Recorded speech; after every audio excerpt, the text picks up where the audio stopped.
골로새서 2장 14절 말씀 다 같이 한 목소리로 받들어 읽도록 하겠습니다. 우리를 거스르고 불리하게 하는 법조문으로 쓴 정서를 지우시고 제하여 버리사 십자가에 못 박으시고. 아멘.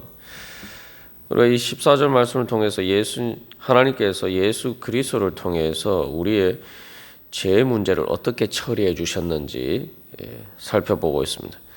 하나님께서 예수 그리스도의 십자가를 통해서 처리해 주신 우리 죄 문제를 바로 우리를 거스르고 불리하게 하는 법조문으로 쓴 정서라라고 사도 바울은 이야기를 하고 있습니다. 그래서 이 정서가 무엇인지 우리가 자세히 나누었습니다만 바로 이 하나님의 법을 따르지 않는 바로 그러한 것을 통해서 우리가 지금 일종의 빚진 채무 정서와 같다 우리가 나누었습니다. 그래서 우리가 이제 이 말씀을 통해서 이 하나님과의 관계에 있어서 지켜야 될 그 법조문, 구체적인 어떤 법조문으로 나타난 것과 같은 그러한 하나님의 법은 말 그대로 우리가 지켜야 될 자연 법칙과 같다. 다시 말하면 우리의 생명을 위한, 우리의 생명과 존재를 위한 법과 같다. 그렇기 때문에 그 모든 것들을 따르지 않았을 때에 그것들이 우리에게 다 채무가 되고 우리의 책임이 되는데, 그것들이 예수 그리스도의 십자가의 죽음을 통해서 나타난 것처럼 바로 그것이 우리의 몸에 이제 그 죽음으로 또 나타난다. 그래서 우리가 이 말씀을 통해서 예수님께서 우리의 이 모든 죄 문제를 해결해 주신 것, 특별히 법조문으로 쓴 정서와 관련해서 우리가 주님의 이 은혜 가운데 거하기 위해서는 철저하게 바로 이 말씀이 자필 정서다, 그죠? 자기 손으로 쓴 자필 사인을 한 채무 정서라는 의미처럼 우리가 예수님의 십자가를 보고 그 예수님께서 십자가에 달리신 바로 그 이유가 바로 나다. 바로 예수님께서 십자가에 못 박아서 제거해 버리신 그 채무 정서가 바로 나의 채무 정서였다. 한마디로 하면 우리가 이제 예수를 믿는다라고 할 때 신앙 고백의 가장 핵심되는 출발점은 예수님께서 내 죄를 대신해서 십자가에 못 박히셨다. 그것을 인정하는 것이죠. 그래서 내가 뭐 인정하든 인정하지 않든 그것들은 이미 내 삶을 통해서 내 자신이 사인한 것과 같은 그러한 정서로 남아 있다는 거죠. 사람들에게 가리워져 있다고 해서 또 내 자신의 양심이 어두워져서 또 가리워져 있다고 해서 그것이 없는 것은 아니라는 거죠. 그래서 우리가 그렇게 사인한 정서가 이것은 내 사인이 맞습니다. 내가 사인한 나의 채무 정서가 맞습니다. 우리가 그렇게 인정을 해야지 하나님의 죄 용서하심을 받을 수가 있다는 거죠. 그게 이제 바로 회개죠. 그래서 사도 베드로가 오순절 성령 강림 후에 첫 번째 설교의 마지막 결론이 뭡니까? 너희가 이 예수를 십자가에 못 박았다. 다른 누구가 아니라 너희가 예수를 십자가에 못 박았다. 그래서 이 예수님의 십자가 사건을 보고 바로 이 하나님께서 예수님 통해서 제거해 주신 그 법조문으로 쓴 우리의 죄에 대한 그 채무 정서가 바로 나의 것이었다.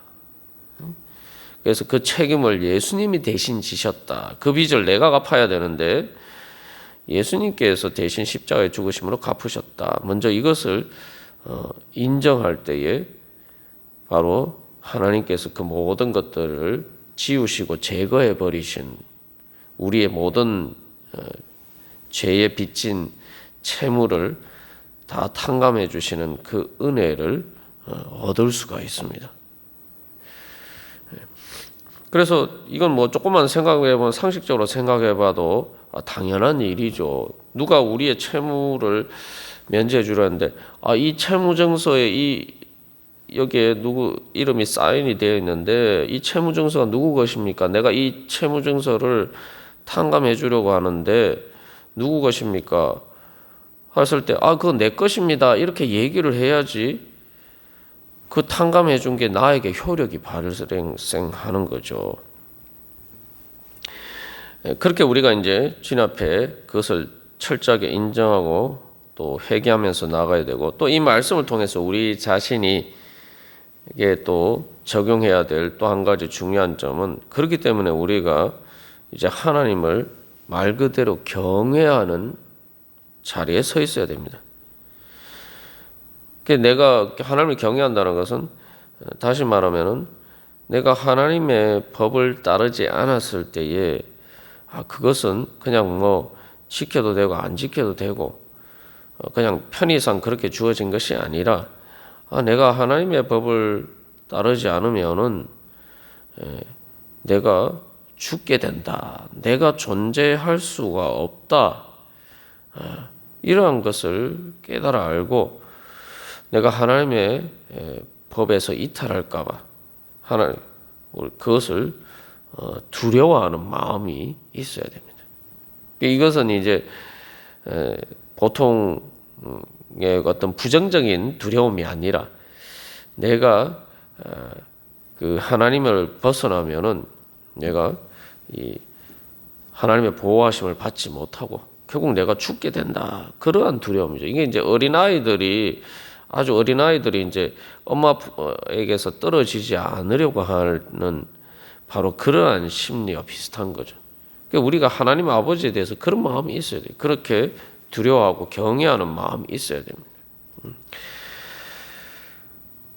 그래서 이 성경에서 우리 중요한 이제 구약 성경에 나타나는 주제는 이스라엘 백성들이 하나님의 법을 잘 지킬 때는 하나님의 보호하심을 받지만 하나님의 법을 지키지 않았을 때는 바로 원수들에게 그들 자신을 무력하게 노출시킬 수밖에 없다는 겁니다. 다시 말하면 하나님의 보호하심을 받을 수 없다라는 거죠. 그래서 우리를 거스르고 불리하게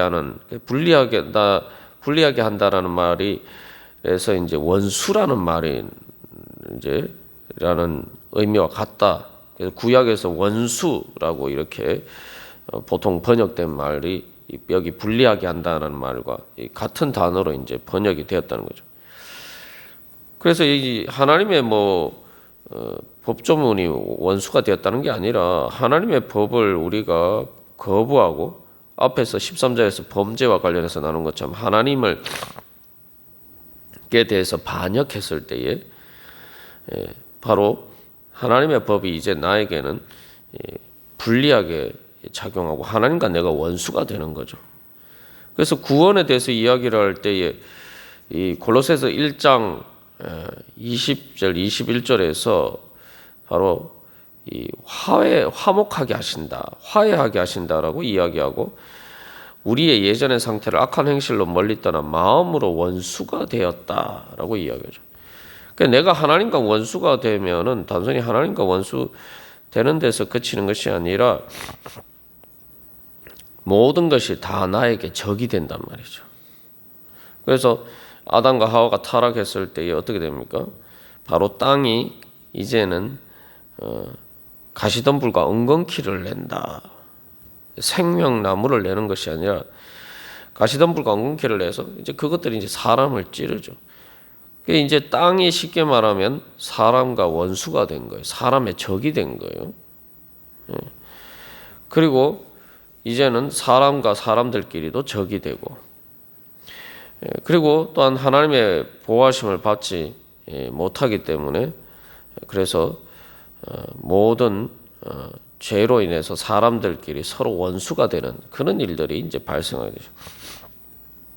그래서 이제 구약 성경에서 보면은 이스라엘 백성들이 하나님의 명령을 따르지 아니할 때에 바로 그들에게 재앙이 임하고 또 그래서 대적에게 결국 그들이 패하게 된다.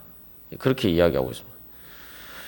그래서 우리가 내가 하나님의 그 법이라는 것이 단순히 편의적인 것이 아니라 내 존재와 생명과 관련된 것이기 때문에 결국 내가 그 하나님의 보호 울타리를 벗어났을 때에 결국 나를 노리고 있었던 마치 양무리를 떠난 양을 맹수들이 노리고 있는 것처럼 그들의 그러한 맹수의 밥이 되고 하는 것과 마찬가지죠. 탕자도 결국 아버지를 집을 떠나서 자기 멋대로 살았을 때에 결국 자기 모든 재산을 탕진하고 굶어 죽게 되었습니다. 그러니까 아무도 자기 편에 서주는 사람이 없었단 말이에요. 굶어 죽게 됐는데도 아무도 자기를 봐주는 사람이 없었죠. 그래서 탕자가 내가 이제 죽게 되었는데 내가 아버지에게 돌아가면 내가 살겠구나. 그게 바로 이제 진정한 회개죠. 그래서 이 아담과 하와도 보면은 그 뱀이 유혹할 때에 근본적인 그 모든 죄의 근본적인 원죄가 뭡니까? 근원적인 죄가 바로 하나님과 같이 되려고 한다. 다시 말하면 하나님의 법과 하나님의 주권을 인정하지 않고 자기가 하나님이 되는 거예요. 이게 선악을 알게 하는 나무라는 게 좋고 나쁜 것을 판단하는 법과 준칙, 여기 이제 법조문으로 이야기하는 것처럼 내 자신이 주권자가 되는 거죠. 하는 거죠. 그래서 하나님의 법을 어기죠. 하나님의 법을 어기면은 하나님 나라에 살 수가 없는 거예요. 그죠? 그러니까 이제 에덴 동산에서 더 이상 살 수가 없게 된 것이죠. 이것은 하나님이 쫓아내신 것이 아니라 자기 스스로의 선택입니다. 그러나 실제로 그들은 자기 자신이 되려고 했지만 뱀의 말을 따른 거죠. 그 이제 죄의 종이로 전락하게 된 거죠. 그래서 예수님은 그 모든 결국 우리의 그러한 죄로 인해서 원수가 되고 또 하나님과 원수됨으로 인해서 결국 하나님의 보호 울타리를 스스로 이렇게 벗어나게 되고 그것을 통해서 결국 존재와 생명이 위협받게 되는 것이 바로 예수님의 십자가의 죽음으로 나타나는 거죠. 그러니까 우리가 이 사순절 기간에 예수님의 십자가를 바라보면서 내가 하나님의 법을 떠나면은 예수 십자가 달리신 예수님처럼 그렇게 되는구나. 그게 내 모습이란 말이에요. 하나님의 사죄의 은총 가운데 하나님의 법을 안에서 하나님의 보호하심의 안에서 거하지 않을 때에 내 자신의 모습이 바로 십자가에 달리신 예수님의 달려서 돌아가신 그 비참하신 예수님의 죽음이 그게 원래 내가 당해야 될 죽음이라는 거죠. 그래서 구약 성경에서는 이 분리하게 한다는 그 단어가 등장하는 본문에서는 놀라운 재앙을 내려라고 이야기하는데 그 구약의 모든 결국 우리를 거스르고 분리하게 하는 법조문으로 쓴 정서의 우리의 그것으로 인한 그것에 기록된 우리의 죄의 채무 정서 때문에 당해야 될 우리의 모든 정말 놀라운 그 재앙이 예수님이 다 받으셨다. 그래서 내가 갚아야 될 빚을 예수님이 다 갚으셨다. 이게 얼마나 큰 의미입니까? 그래서 이제 그것을 우리가 뭐라고 얘기합니까? 구속이라고 이야기죠. 구속. 그래서 예수님께서 나의 빚을 다 갚아주셨다. 그게 바로 이제 지우시고 제거하여 버리셨다. 그래서 이 말씀을 이제 우리가 적용할 때 우리가 또 두 가지를 기억하고 또 적용하고 그 은혜 가운데 살아야 됩니다. 첫 번째는 뭐냐면은 이제 예수님이 우리가 이제 회개하고 주님 안에 주님을 따를 때에 우리는 그 어떤 것도 두려워할 필요 없다. 그 어떤 것도 우리의 원수가 될 수가 없다는 거예요. 그 원수가 될 수 없다는 건 뭐냐면은 우리의 원수도 우리에게 힘을 미칠 수가 없다는 거예요.